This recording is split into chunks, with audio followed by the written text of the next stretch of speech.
Meus irmãos, a paz do Senhor Jesus, glória a Deus. Eu me encontro muito feliz de poder estar com a igreja do Senhor Jesus nessa noite, para juntos servirmos, adorarmos e exaltarmos o nome do Senhor. Gosto de relembrar que para mim é sempre um privilégio poder estar aqui, no nosso QG, né, nosso quartel-general, aqui na nossa sede, para sempre estar adorando a Deus junto com os irmãos. Hoje foi-me dado a oportunidade, primeiro por Deus, depois pelo nosso pastor Marcelo, de estar anunciando a palavra ao coração da igreja aqui nessa noite. Uma oportunidade maravilhosa que o Senhor tem me concedido. Queria convidar os irmãos a abrir a vossa Bíblia em João, capítulo de número 17. Glória a Deus. João, capítulo de número 17. Glória ao nome do Senhor.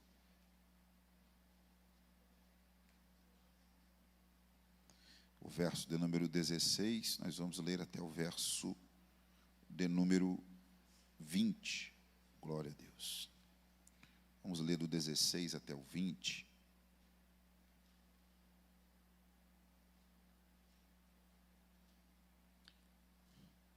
Diz assim o texto sagrado: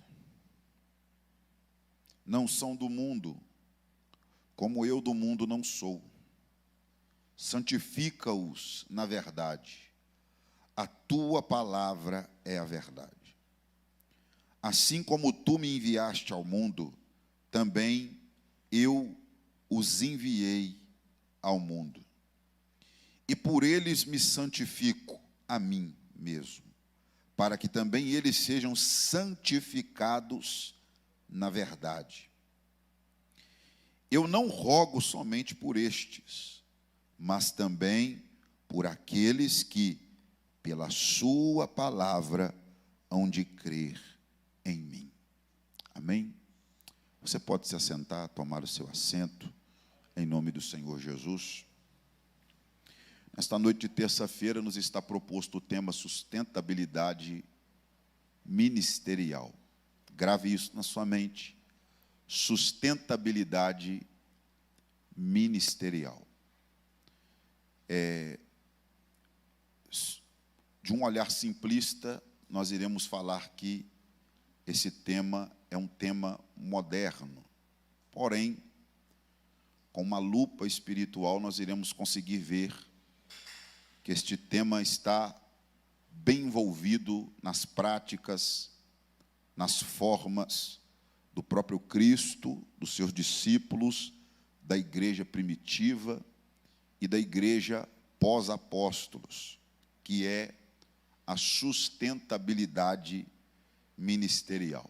Nós iremos ir por palavras, primeiramente, para que você entenda o que significa sustentabilidade. O que é sustentabilidade? Sustentabilidade é a capacidade de uso consciente dos recursos naturais, sem comprometer o bem-estar das gerações futuras. Entenda isso, sustentabilidade é a capacidade do uso consciente dos recursos naturais, sem comprometer o bem-estar das gerações futuras. Na pós-modernidade,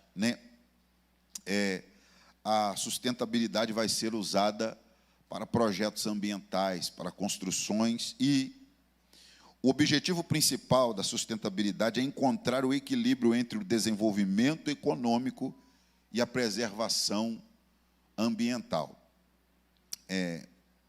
Agora nós iremos interpretar tudo isso para que você entenda, a grosso modo, ou de um modo geral, nós iremos mostrar o que é a sustentabilidade aqui.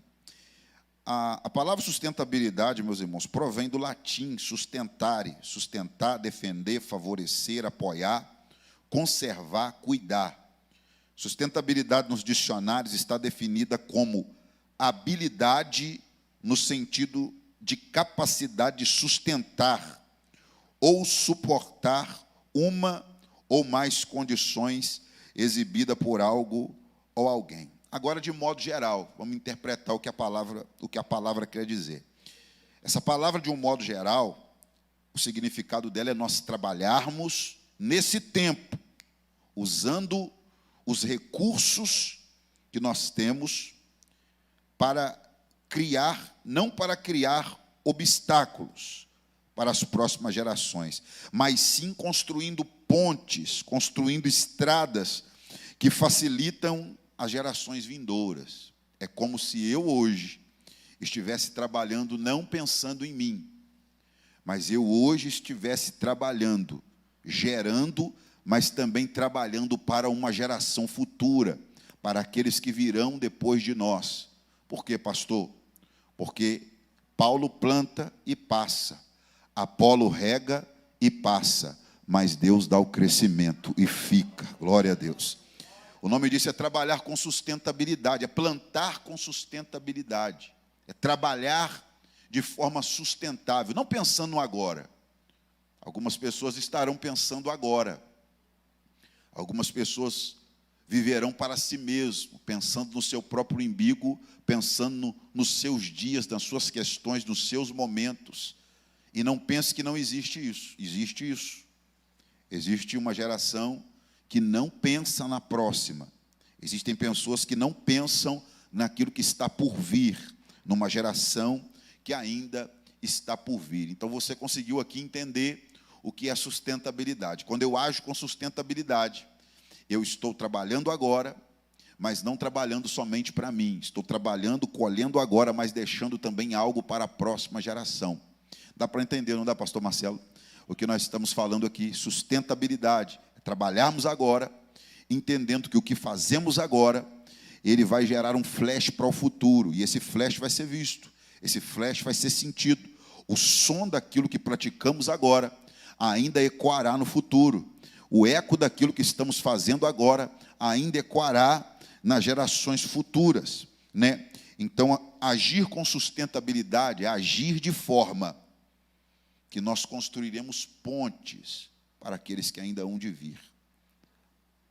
Existe alguém que constrói obstáculos, porque ele age de forma insustentável. E ele trabalha sem pensar no futuro, e o que ele faz? Ele deixa obstáculos para a próxima geração.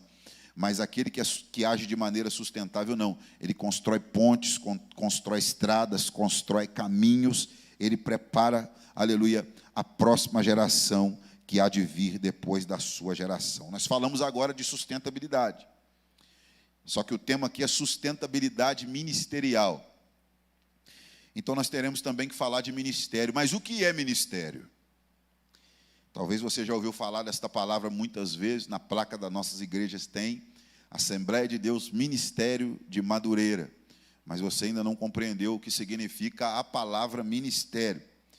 A palavra ministério, ela tem duas vertentes gregas, liturgia e diaconia, né? A palavra liturgia pode significar o ofício público que um cidadão compromete a administrar por conta própria. Um segundo significado para liturgia é qualquer serviço militar ou serviço de algum operário. O terceiro significado para liturgia que eu queria falar é o uso bíblico. É o serviço ou o ministério, dom recebido para benefício, para alívio do indigente ou alívio de outra pessoa ou do próximo.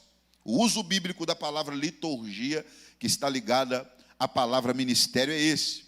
É serviço, trabalho, dom que você recebe para benefício, para o alívio de alguém indigente, de alguém que precisa, de alguém que necessita. Este é o significado liturgia. Mas o significado da palavra ministério, ele está mais ligado à palavra grega diaconia. A palavra grega diaconia, ela pode ter o primeiro significado, que dá assistência, serviço, referindo-se a um mestre cristão. Diaconia pode se referir a um mestre cristão, alguém que dá serviço, alguém que presta serviço, referindo-se a um mestre cristão. Esse é o primeiro significado. O segundo significado de diaconia é ato de ministrar acerca de assuntos divinos. Toda pessoa que está trabalhando, exercendo agindo como um mestre ou ministrando acerca de assuntos divinos, esta pessoa está praticando a diaconia, que é o serviço ligado ao ministério, da onde provém a palavra diácono nas nossas igrejas. Então, que você entenda que a palavra diácono é muito mais do que somente aquilo que você pensa que é, porque nós temos muitos diáconos que são mal resolvidos naquilo que eles são. Eles acham que o serviço deles é humilhante, é pequeno, mas a palavra diácono está ligado à diaconia, está ligado a mestre cristão, está ligado a ministrar acerca de assuntos divinos. Tem algum diácono aqui nessa noite? Então você dá um glória para Jesus aí, porque Deus te levantou para uma obra gloriosa, que está ligado ao ministério também. O terceiro significado para diácono, para diaconia, perdão, a palavra grega diaconia, refere-se àqueles que servem à mesa, aos garçons. Esse significado é um bom significado, né? Nessa noite eu estou sendo um garçom aqui para a igreja do Senhor Jesus nessa noite. Vocês estão na mesa, Deus está me dando o alimento e eu estou entregando o alimento a vocês. Preste atenção aqui. Eu estou trabalhando como um garçom. Se eu pratico a diaconia, se eu pratico o ministério, a diaconia, essa palavra grega está ligada ao garçom, ao que serve à mesa, não está ligada ao cozinheiro. Escute. Por quê? Porque aquilo que eu estou recebendo pronto.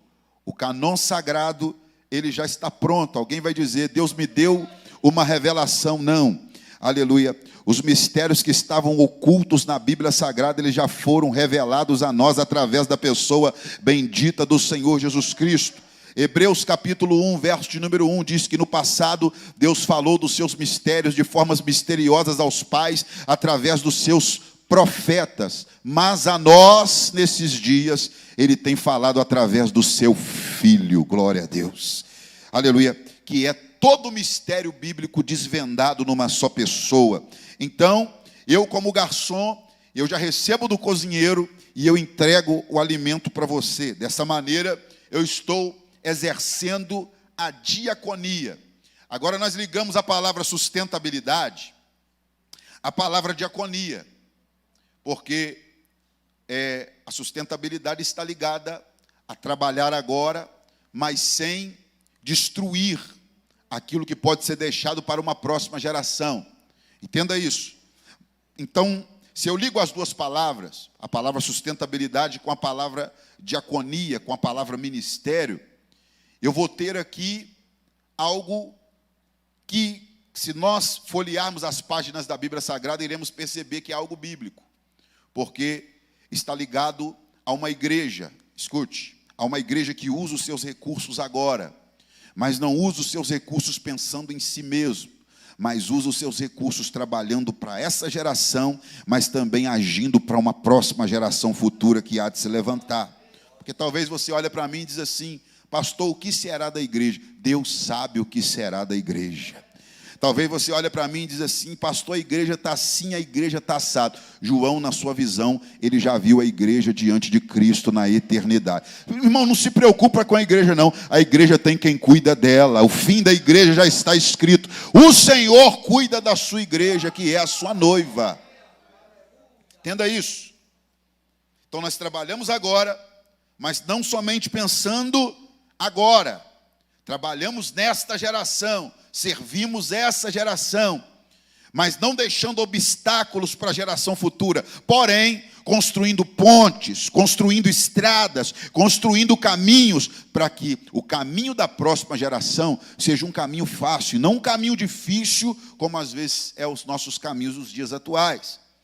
Isso é a sustentabilidade ministerial.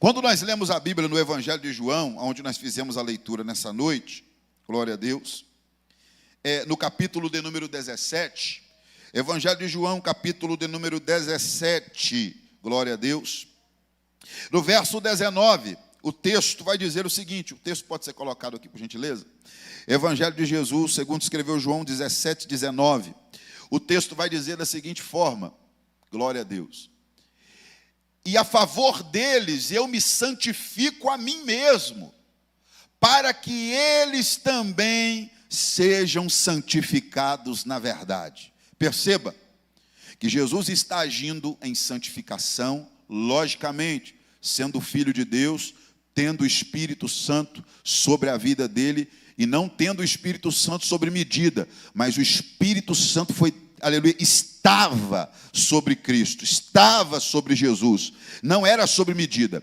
Jesus, ele está dizendo que, mesmo permanecendo santo, o motivo dele ser santo, a favor deles eu me santifico a mim mesmo, para que eles também sejam santificados na verdade. Não está ligado a ele, mas está ligado a alguém que vai receber daquilo que ele está fazendo. Está ligado a alguém que absorverá do exemplo que o próprio Senhor Jesus, daquilo que o próprio Senhor Jesus está praticando. E o versículo 20 é o versículo chave para nós falarmos um pouco mais e adentrarmos mais dentro do tema de sustentabilidade. O versículo 20 vai dizer assim, aleluia: eu não rogo somente por esses, mas também por aqueles que vierem a crer em mim, por intermédio da sua palavra. Perceba que Jesus está orando para os seus discípulos, mas Jesus também está orando para uma próxima geração, daqueles que não veriam o seu rosto, daqueles que não o veriam em cima da cruz, daqueles que não o veriam ressuscitado, mas através da palavra, pelo poder do Espírito, creriam naquilo que estava sendo ministrado. Jesus está agindo com intercessão, ele está agindo de uma forma sustentável em favor de uma próxima geração que haveria de se levantar. Talvez você que está aqui não entenda acerca disso, porque você talvez não tenha o costume de interceder. Talvez quando você vai dobrar o seu joelho para orar, você tem o costume de orar por si mesmo, você tem o costume de orar pela sua própria casa, você tem o costume de orar pelos seus dias presentes, você tem o costume de orar para aquilo que está perto de você, perto dos seus pés, à sua volta, mas o Senhor Jesus está nos deixando um exemplo de sustentabilidade. Ele não está orando por aquilo que estava acontecendo somente ali, pelos seus discípulos que estavam somente ali, mas ele estava intercedendo por uma próxima geração que haveria de se levantar. Eu quero crer e acreditar que esta igreja, ela gerará uma igreja para o futuro, e ela não gerará uma igreja fraca, mas ela gerará uma igreja forte e poderosa, porque essa igreja agirá com sustentabilidade. Glória ao nome santo. Quantos estão entendendo? Diga amém, por favor. Então, a grosso modo, de um modo geral, seria uma igreja que serve uma geração pensando e trabalhando para a próxima, unindo as palavras sustentabilidade e ministério, sustentabilidade ministerial. Seria isso, seria uma igreja que serve uma geração, mas pensando e trabalhando para uma próxima. Isso aqui, irmãos, eu peço que o Espírito de Deus revele isso no nosso coração. Porque as nossas cadeiras não serão eternas, nossos cargos não serão eternos. Os ambientes onde entramos, onde nos situamos agora, nos ministérios, nos trabalhos da obra do Senhor, esses ambientes não são ambientes eternos. Nós iremos passar, como eu disse, o apóstolo Paulo diz, Paulo planta, passou, Apolo rega, passou, mas Deus que dá o crescimento, ficou Deus e aquilo que ele plantou, uma nova geração, algo novo, entenda isso, porque nossas cadeiras, nossos ambientes, são cadeiras e ambientes passageiros, que nós venhamos entender isso. Eu queria trazer aqui agora 2 exemplos de pessoas, uma que agiu de forma sustentável e que mexeu com o futuro, que mexeu com a próxima geração. E uma que não agiu de forma sustentável e, na verdade, atrapalhou a próxima geração. Porque, como eu disse, eu como pastor, o meu ofício é construir pontes, construir estradas, construir caminhos, facilitar a vida de pessoas para que uma próxima geração seja levantada de forma sadia, saudável espiritualmente. Eu queria falar de 2 exemplos e eu queria entrar aqui dentro do texto de 1 Samuel, porque o primeiro exemplo que eu quero falar é o exemplo de Ana. 1 Samuel, no capítulo de número 1, no verso de número 10, queria que você adentrasse comigo nesse texto. 1 Samuel, capítulo 1, verso 10.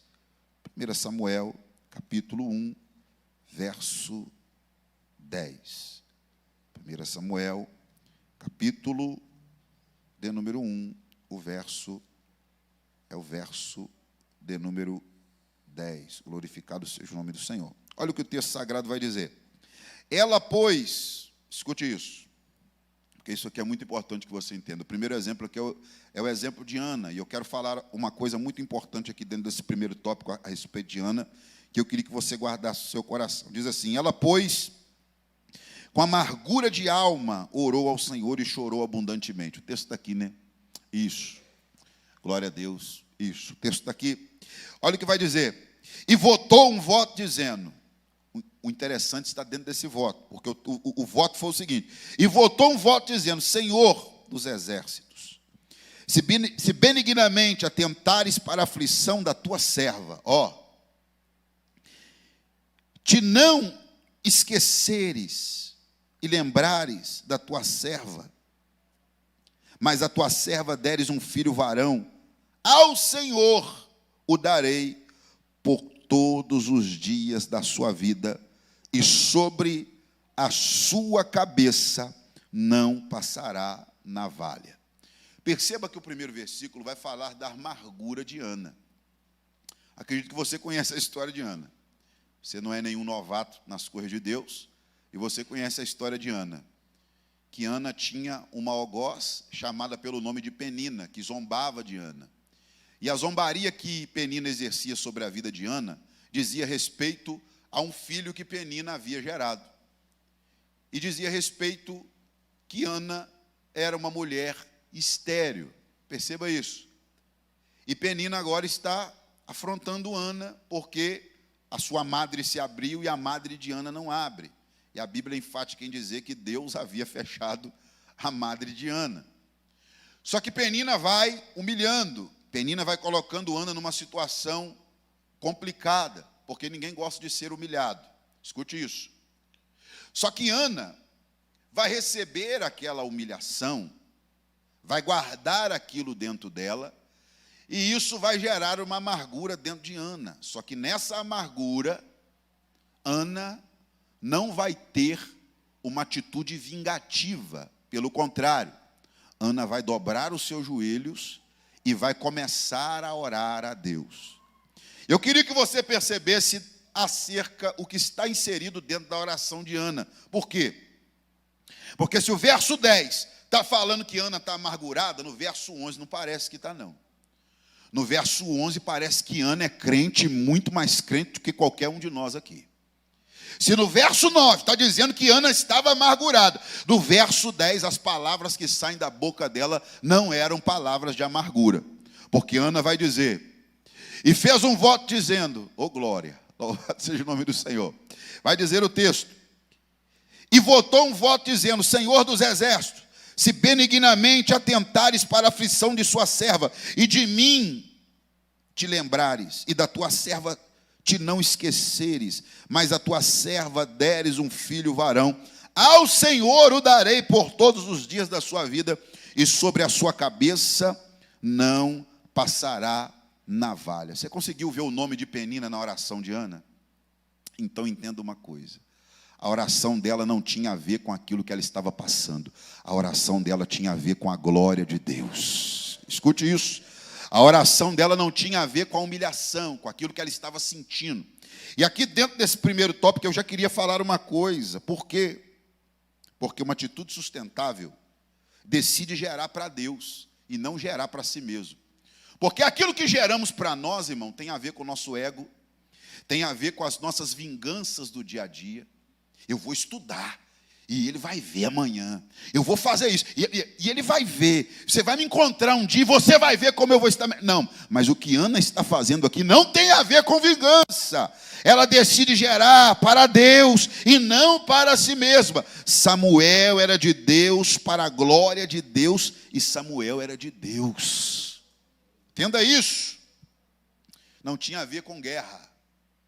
O que nós percebemos hoje, escute, o que nós percebemos hoje é que Ana ora.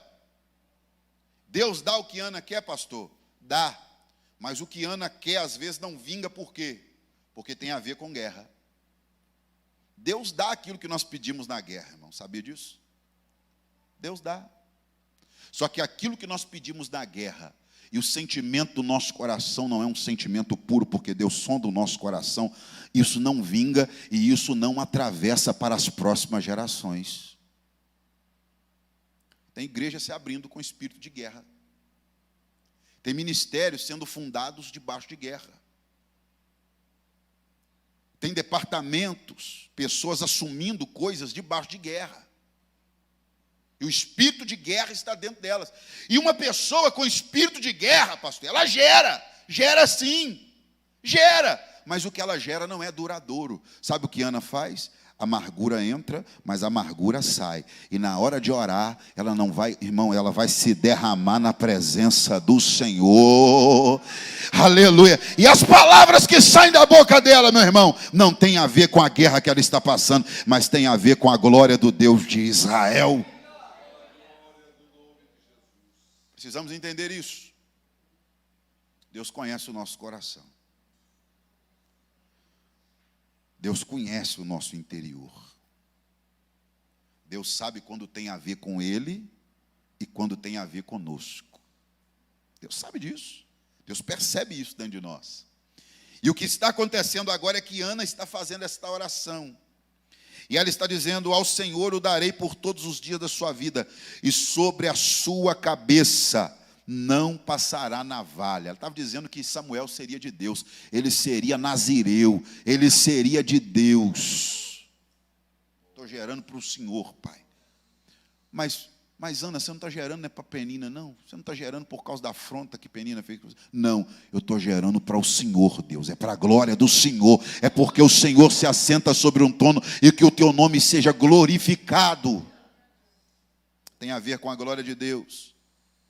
Ana não decide gerar para si mesma. Não decide gerar para suas guerras. Ana decide gerar para Deus. Primeiro ponto. Segundo ponto.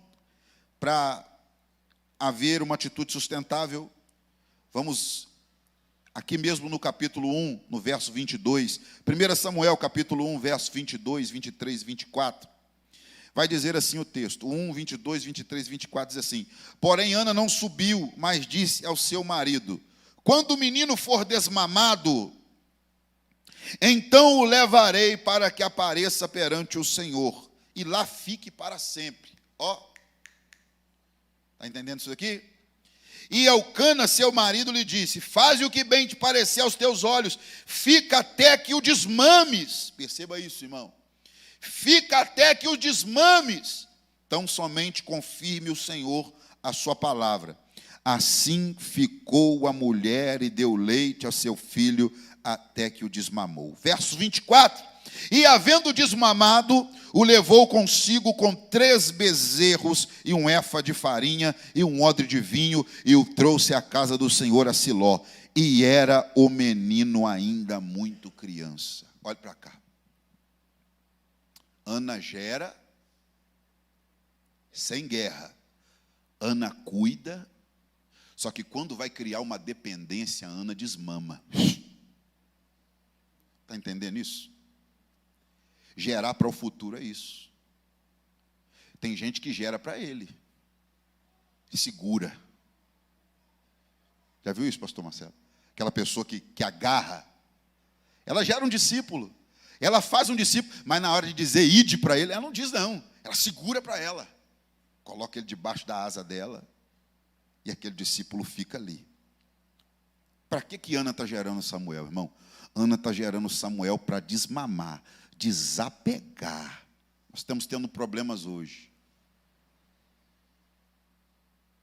Obreiros estão assumindo igrejas e eles geram.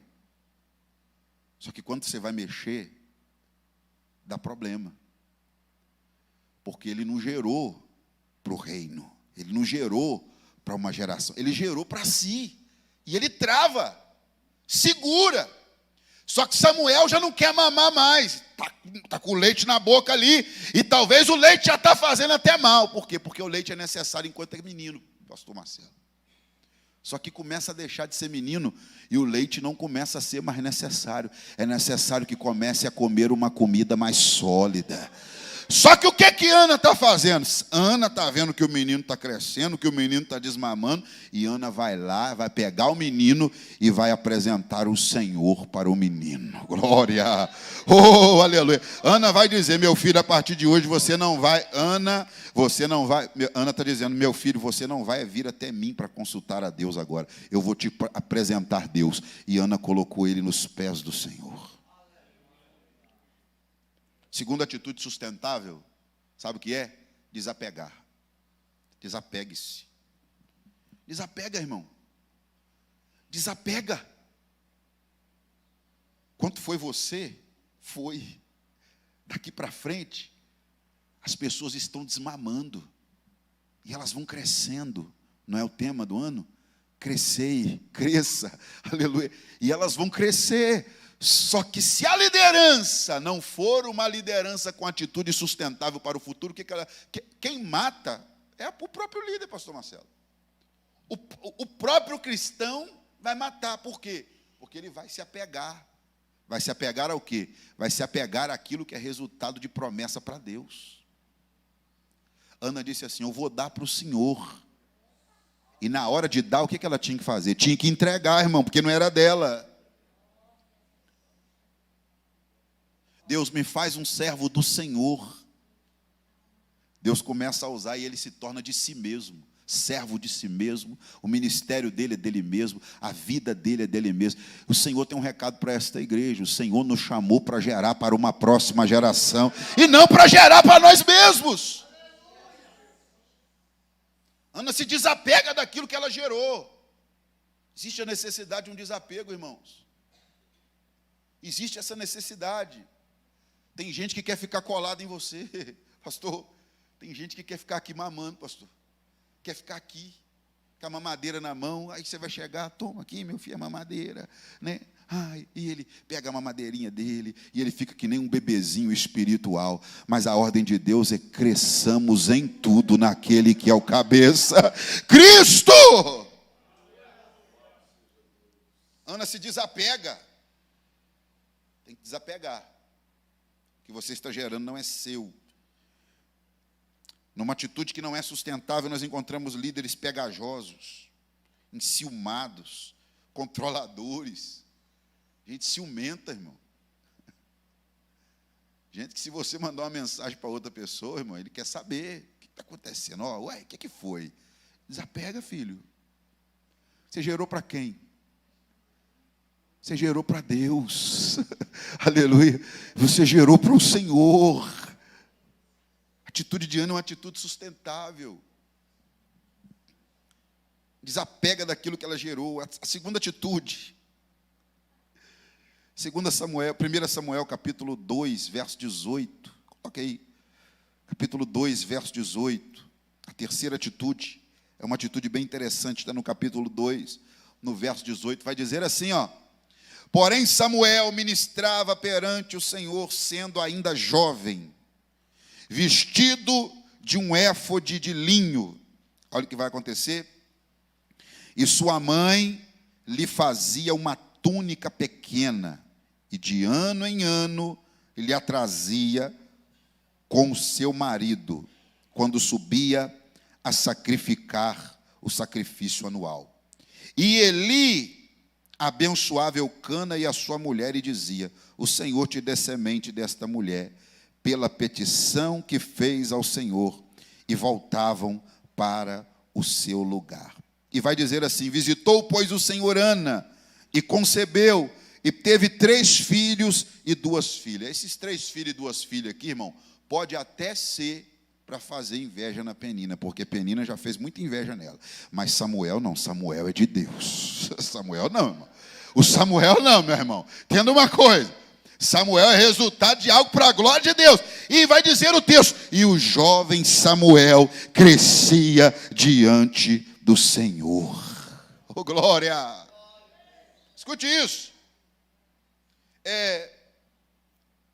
O que vai acontecer é que Ana não vai abandonar Samuel nos pés do Senhor. Escute isso. Ela vai somente desapegar. mas ela vai continuar cuidando. Todo ano, ela vai lá, faz as vestes para que Samuel estivesse se apresentando diante de Deus. Todos os anos, Ana vai lá, traz a veste nova, coloca em Samuel e fala: toma aqui, Samuel, essa daqui é a veste nova.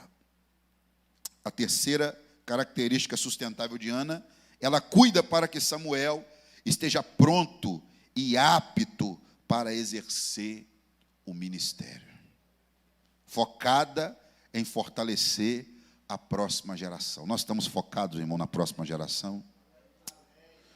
Você tem vestido pessoas, glória a Deus. Ou melhor, você tem revestido a vida de pessoas, aleluia, com obras que você faz. Por quê? Porque as obras que fazemos revestem a vida de outras pessoas. Jesus está dizendo: eu me santifico para que eles também sejam santificados. Ouça isso. E Ana está dizendo: eu estou fazendo vestes e estou vestindo Samuel. Todo ano ela ia lá e no momento da oração ela trazia essa veste nova para Samuel. Ana está cuidando para que Samuel, olhe para cá, Ana está cuidando para que Samuel não tivesse uma crise de identidade. Olha, crise de identidade. Muitos dessa geração têm crise de identidade, não sabem quem eles são. Samuel sabia bem quem ele era, sabe por quê? Porque de ano em ano, Ana trazia para ele a roupa de quem ele seria no presente e quem ele seria no futuro. Ana estava preparando uma próxima geração. Existe uma geração fraca que está vindo, por causa da crise de identidade. Mas quando eu falo de uma geração fraca que está vindo, eu falo de um ponto, eu falo criticando a minha geração. Por quê, pastor? Porque a minha geração, ela não tem criado vestes para a próxima. A minha geração, ela está com dificuldades de preparar uma próxima. Ou quando prepara para tudo, menos para servir a Deus. Prepara para ser advogado, prepara para ser juiz, prepara para ser polícia, prepara para tudo, só não prepara para ser crente. Deus deseja que uma igreja prepare uma geração de crentes fortes para o futuro. Somente uma geração forte vai suportar o que a igreja do Senhor Jesus Cristo está prestes a passar sobre a face da terra. Pastor, mas o senhor é contra a igreja preparar advogados, preparar juízes, contando que não seja advogado para cobrir as nossas próprias falhas, irmãos. A igreja pode preparar advogado. Contando que a igreja não esteja preparando políticos para tampar os nossos próprios erros, a igreja pode preparar políticos. Pode preparar, mas que não seja para tampar os nossos erros, que não seja para tampar as nossas falhas, mas que essa balança, ela esteja equilibrada, que ela prepare advogados, juízes, arquitetos, engenheiros, que ela vá preparando pessoas, mas que ela também prepare crente, lavado, remido, santificado, purificado pelo sangue de Jesus, e melhor, batizado no Espírito Santo e com fogo para fazer a diferença na sociedade. Quantos acreditam nessa verdade que eu estou ministrando aqui nessa noite? Você consegue crer nisso? Deus está levantando uma igreja para o futuro. Eu quero crer nisso e eu creio nisso profundamente. O terceiro exemplo é esse. Ana está exercendo um ministério sustentável. Por quê? Porque ela está preparando a próxima geração que está vindo. Escute o que eu vou dizer. Só que nós vamos ter um mau exemplo em seguida. E eu quero fazer menção desse mau exemplo, que é o mau exemplo de um homem que era sumo sacerdote. O nome dele era Eli. Irmão, Eli era um mau exemplo. Primeiro, grave isso. Porque Eli era omisso. E quando eu digo que Eli era omisso, eu não quero dizer que Eli não pregava a verdade, que Eli não falava. Eli falava, mas não agia. Uma coisa é você falar, outra coisa é você agir, irmão. Uma coisa é você pregar, e outra coisa é quando está nas suas mãos para fazer, você ter a reação que Deus deseja que você tenha. Deus nos deu a palavra. Quantos aqui acreditam que Deus nos deu a palavra? Mas você se lembra o que Deus disse para Pedro? Eis que eu te dou a chave. Não nos deu só a palavra, nos deu também a chave. O que você ligar na terra, está ligado na terra. Mas aleluia, o que você desligar na terra, está desligado. Mas o que você... Irmão, é isso. A chave está conosco. O que é ligado na terra, está ligado no céu. O que desligar na terra, está desligado no céu. O princípio é esse. Quando é para pregar, é para pregar. Mas quando é para virar a chave e desligar, é para desligar. Quando é para arrancar com raiz e tudo, é para arrancar. O problema de Eli, o que nós vamos perceber dentro do texto onde estamos fazendo menção aqui, no capítulo 2, verso 22, 1 Samuel 2, 22. Eu quero falar uma coisa aqui que você vai gravar no seu coração. Pais omissos em ações que manteriam seus filhos vivos. Escute, o problema de Eli é que ele era um pai espiritual para a próxima geração omisso. E o texto vai dizer assim, aqui em 1 Samuel 2, 22. Você que tem a Bíblia.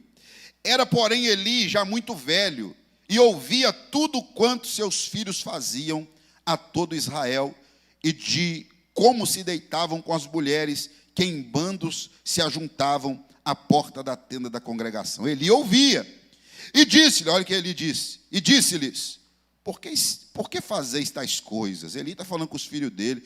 Porque eu ouço de todo este povo os vossos males, os vossos malefícios. Eli estava escutando falar de tudo que estava acontecendo, mas a reação não vinha. Não, filhos meus, porque não é boa a fama esta que ouço. Fazeis transgredir o povo do Senhor. Pecando o homem contra o homem, o juízo julgarão. Pecando, porém, o homem contra o Senhor, quem rogará por ele? Mas não ouviram a voz de seu pai, porque o Senhor os queria matar. Olha isso. Perceba isso. Olha o que está ocorrendo aqui. Eli está se revelando como uma liderança omissa, ou como pai omisso, ou como líder de algo omisso. E o problema aqui é que na sua omissão, ele está colocando a perder a próxima geração. Olhe para alguém do seu lado e diga: não seja omisso, meu irmão. Aleluia. Não seja omisso. Às vezes nós somos tão omissos, irmão. Às vezes nós estamos vendo a pessoa entrando com o pé dentro do buraco. E escute, é um buraco que nós não estamos conseguindo ver o fundo dele, porque quando nós conseguimos ver o fundo, nós falamos: deixa, ele vai cair, mas daqui a pouco ele levanta. Não, o buraco que as pessoas estão caindo é um buraco que não consegue se ver o fundo. E às vezes a nossa omissão, nós ficamos em silêncio. E, irmão, às vezes nós nem ficamos em silêncio, nós pregamos, mas nós não vamos até a pessoa, nós não agarramos ela pela mão e tiramos ela daquela situação. Ou como Eli, o que nós fazemos? Nós permitimos que ela continue em lugar de destaque, mas praticando a coisa errada. Dá para ouvir um glória a Deus, irmão? Em nome de Jesus, por favor. Deixa pesar não. Glória a Deus. Entenda isso. Eli era omisso, não advertia, aliás, advertia os seus filhos verbalmente, mas não tinha reação. Isso é uma atitude que não é sustentável. Por quê? Porque se você não reage, pessoas colocam a perder o seu trabalho, a sua índole, a sua moral, o seu nome. É você que está na frente. Mas o que acontece? Alguém que está ali, junto com você, está colocando a perder tudo. E quando isso ocorre, irmão, ou você reage, porque Deus quer que você reaja. Aleluia. E Deus tem uma palavra para o coração de alguns crentes mais velhos aqui. E a palavra é: reage nessa noite. Reage, por favor. Pare de ficar só falando e gastando saliva. Mete a mão no negócio e reage em nome do Senhor Jesus. Reação. Primeiro exemplo daquilo que não é sustentável, omissão. Ele foi omisso. Segundo ponto que eu quero falar é isso aqui, ó. Pais omissos geram filhos incorrigíveis. 1 Samuel 2,12. Pais omissos geram filhos incorrigíveis. Já viu aquele filho que você não consegue corrigir ele mais? Porque na hora de corrigir, você não corrigiu. Depois que o tronco engrossou, você quer ir lá com a lixinha e ficar lixando aquilo. Você está enxugando o gelo, meu filho. Você está enxugando o gelo. Faz na hora que é para fazer. Age na hora que é para agir. Não seja uma pessoa omissa. Se for preciso arrancar com raiz, arranca enquanto o tronco não engrossou. Vai lá e arranca. Pais omissos geram filhos incorrigíveis. 1 Samuel 2,12 diz assim: era, porém, os filhos de Eli, filhos de Belial, e não conheciam o Senhor. Porquanto o costume daqueles sacerdotes com o povo era que, oferecendo a alguém algum sacrifício, vinha o moço do sacerdote, estando-se cozendo a carne, com um garfo de 3 dentes em sua mão, e dava com ele na caldeira, e na panela, ou no caldeirão, ou na marmita, e tudo quanto o garfo tirava, o sacerdote tomava para si. Assim faziam a todo Israel que ia em Siló. Olha isso, irmão. Olha a atitude dos filhos de Eli. Por quê?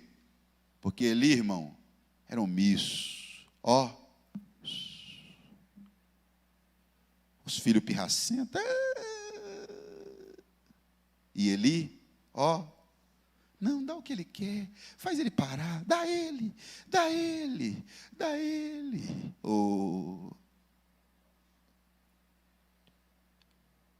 Pais omissos geram filhos incorrigíveis. Isso tem na obra de Deus também, irmão. Tem gente, irmão, vou falar aqui porque agora veio no meu coração para me falar. Mas tem gente, irmão, que faz pirraça por cargo. Se não me der, eu saio da igreja. Vou lá para outra. Estou indo.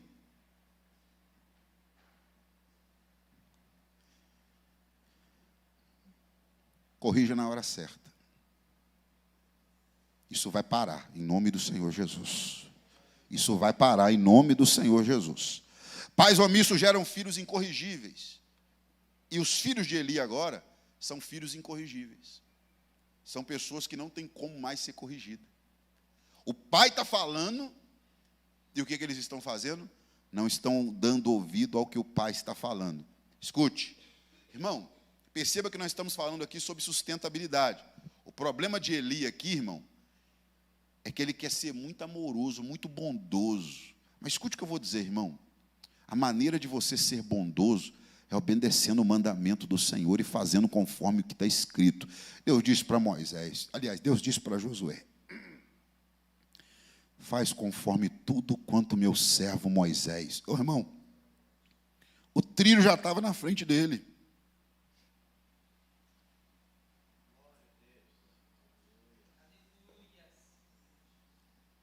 Ele só precisava seguir o caminho que já estava trilhado para ele. Não era nada novo. Era o mesmo caminho, era a mesma direção. Era ter a mesma atitude sustentável que outrora alguém teve, para que agora estivesse dessa maneira. E o de agora teria a mesma atitude sustentável pensando no futuro. Ele não abriria a mão, não abriria a porta da doutrina, não deixaria virar bagunça, como está acontecendo com Eli. Só que aqui, Eli era muito bonzinho, irmão. Escute o que eu vou dizer aqui. Gente muito bonzinho coloca uma próxima geração em risco. Pergunte para alguém: você é muito bonzinho, irmão? Pergunta. Oh, glória. Oh, aleluia. Tem gente que quer ser mais bom do que Deus, né? Aleluia. O jovem rico chegou em Jesus e falou assim: bom mestre. Jesus falou: não, eu não sou bom. Bom é Deus. Pastor Marcelo, eu não sou bom. Eu tenho que ser justo. Bom é Deus, irmão. Deus preocupa de eu ser justo. E agir segundo a reta justiça. Só que tem gente que quer ser bom. Eli tinha esse problema. Oh, meus filhos. Oh, meus amores. Oh. E isso estava colocando em risco a próxima geração. Pais omissos geram filhos incorrigíveis. E o problema de tudo é isso. Filhos incorrigíveis geram netos. Quais netos? E acabou. Quem eram os filhos de Ofni e Finéias, irmão? Quem foi o filho de Finéias? E acabou. 1 Samuel, capítulo 4, do verso 19 ao verso 22. Olha o que a Bíblia Sagrada vai dizer. Olha o que o texto sagrado vai dizer. Estando sua nora, a mulher de Finéias, grávida, e próxima ao parto, e ouvindo estas novas, de que a arca de Deus era tomada, e de que seu sogro e seu marido morreram, encurvou-se, deu à luz, porquanto as dores lhe sobrevieram. E ao tempo em que ela ia morrendo, disseram as mulheres que estavam com ela: não temas, pois tiveste um filho. Ela, porém, não respondeu, nem fez caso disso, mas chamou ao menino e acabou, dizendo: foi-se a glória de Israel, porquanto a arca de Deus foi levada presa, e por causa de seu sogro e de seu marido. Está entendendo isso aqui? Por causa de seu sogro e de seu marido. Por quê, pastor? Porque Eli foi omisso. E Finéias, incorrigível. E o resultado da omissão e da falta de arrependimento. E acabou. E acabou. Foi-se a glória de Deus.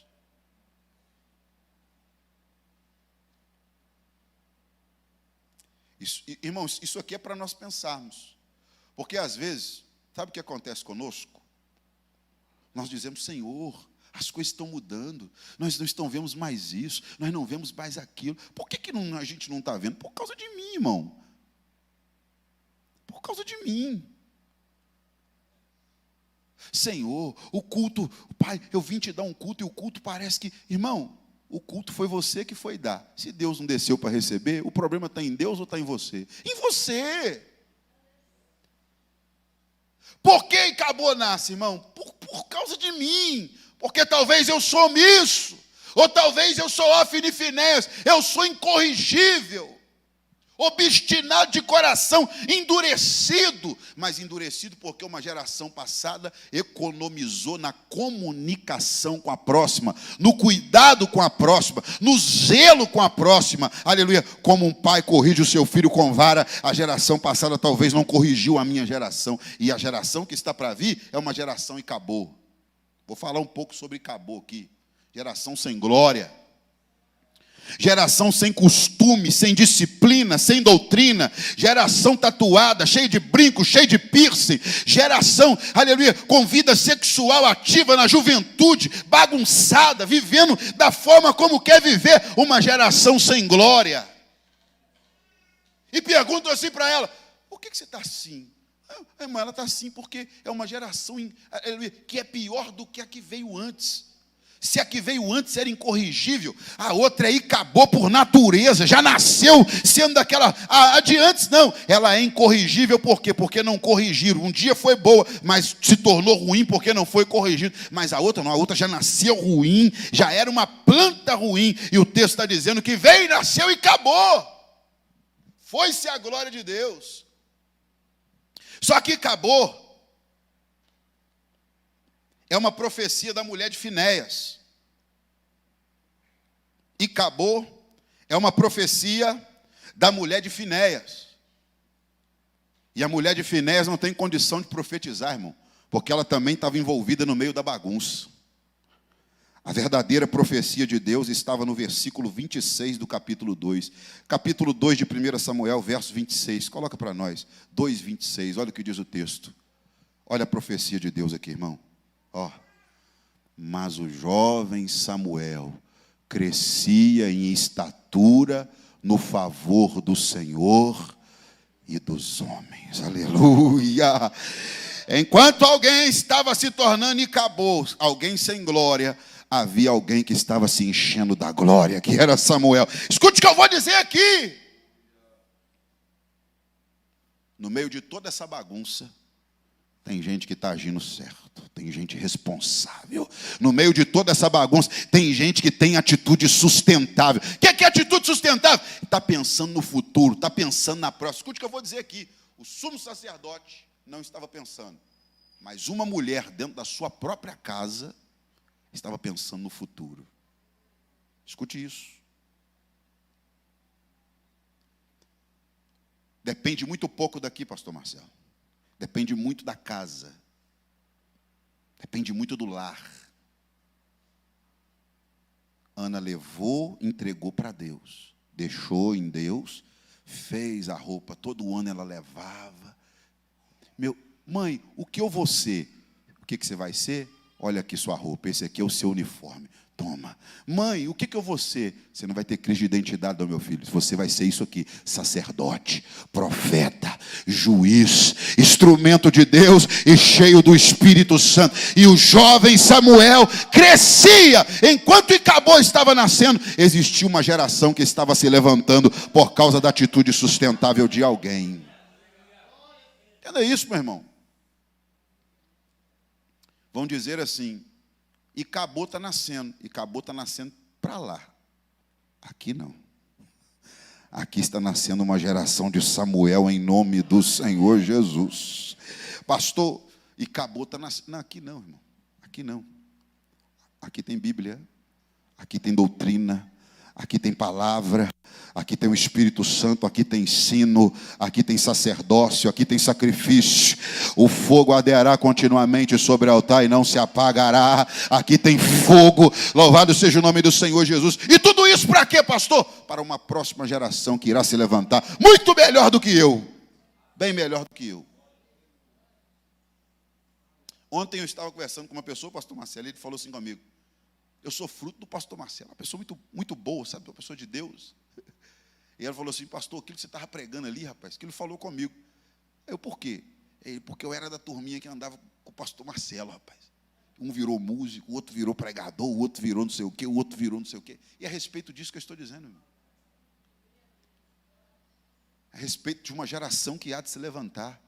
Que você não se santifica para si mesmo, mas como Cristo disse: eu me santifico, Pai. Aleluia, santifica-os também, Senhor, na tua palavra. A tua palavra é a verdade, Senhor. É a respeito daquilo que deixaremos para uma próxima geração. Quantos aqui estão entendendo o que está sendo ministrado nessa noite? Glória a Deus. Pastor Marcelo, pode pôr de pé, pode orar, posso orar? Eu quero orar por você nesse momento, em nome do Senhor Jesus. Por quê, pastor? Porque você é alguém que vai deixar um legado. Você é alguém que é alguém chamado para marcar outro alguém. Alguém chamado para ministrar sobre a vida de outro alguém. Alguém chamado para interceder por um outro alguém. Que outro alguém, pastor? Uma nova geração que há de se levantar, poderosa, cheia do Espírito, carregada da palavra, munida de munições espirituais para serem instrumentos na presença de Deus. Eu quero orar por você nessa noite. E com todo carinho eu queria que você escolhesse alguém. Porque Tiago diz assim: confessai as vossas culpas uns aos outros e oreis uns pelos outros. Porque a oração de um justo pode muito em seus efeitos. Escute isso. Você vai escolher alguém perto de você. Você vai para perto de alguém em nome do Senhor Jesus. E você vai orar por alguém agora. Bom seria se fosse uma geração passada com uma geração atual. Aleluia. E uma geração atual com uma geração ainda do futuro, porque Deus vai fazer isso. Nós geramos para uma próxima geração. Nós temos atitudes sustentáveis. Nós somos uma igreja poderosa nisso, na prática da sustentabilidade. A igreja não vai parar. A igreja não vai parar. A igreja não vai parar. Quem crê nisso que eu estou dizendo aqui? Quem crê nisso aqui que eu estou dizendo? Por quê? Porque a perseguição não parou a igreja, diz o hino. O Coliseu não parou a igreja, diz o hino. Os leões não pararam a igreja do Senhor. Por quê? Porque uma nova geração vai se levantando. Aleluia. O sangue que é derramado pavimenta o chão para uma próxima geração ser levantada. O sangue de Jesus, aleluia, pavimentou o caminho pelo qual nós estamos andando agora, também anunciando o evangelho, também anunciando a palavra. Eterno Deus e bendito Pai que está no céu, olha esses homens e mulheres que estão aqui nessa noite. Guarda as suas mentes, ó Pai. Guarda os seus corações, Pai. guarda as suas vidas, ó Pai. E enquanto o Senhor os guarda, derrama também do teu Espírito Santo sobre a vida de cada um deles. Ó Pai, que esta presença do Espírito Santo, ela seja como um rio, que derrame-se sobre eles e que se estenda também às suas casas, que se estenda também às suas famílias, que se estenda também aos seus filhos, às próximas gerações. Eleva Sarabacandarava Xandaraia. Senhor, toma este povo nas tuas mãos, toma esta igreja nas tuas mãos, toma o campo de Ubá nas tuas mãos. Essa árvore é uma árvore frutífera, o tronco desta árvore é um tronco grosso e dará frutos nesta geração, na próxima.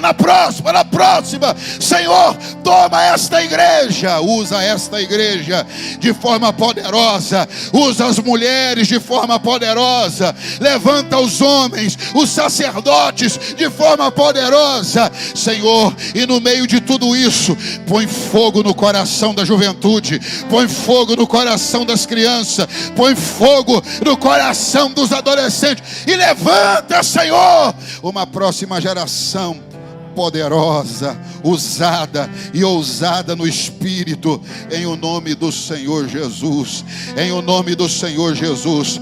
Receba da presença do Espírito Santo agora, receba da presença do Espírito Santo agora. A presença do Espírito, ela vai até você agora. Receba a presença.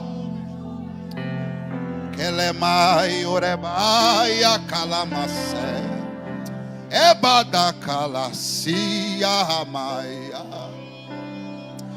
ebada sai comanacere plafaceia, orabacandara surabarracei, jomanacia, teria vassou, erebada calacébia, Urabada candarava xandarabaia.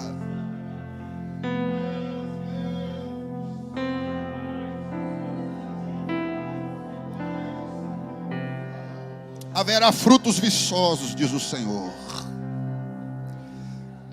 Haverá resultados como a de oração de Ana, diz o Senhor. Haverá Samuel se levantando, diz o Senhor. Haverá profetas, sacerdotes, juízes, haverá reis. Tereplafaceia comanas andarábia. Porque o Espírito paira sobre a noiva, porque o Espírito paira sobre a igreja. Ei, jovaceia calamanaraia. Equelessúria lemai johevas.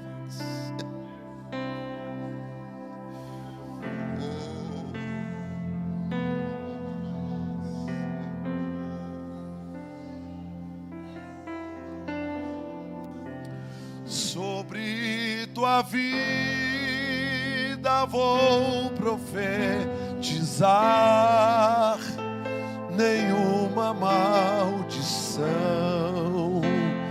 te alcançará. Sei que Deus tem pra ti um manancial cujas águas nunca cessarão. Vamos falar à próxima geração. Sobre tua vida vou profetizar, nenhuma maldição te alcançará. Sei que Deus tem pra ti, próxima geração, cujas águas nunca cessarão. Sei que Deus tem pra ti um manancial cujas águas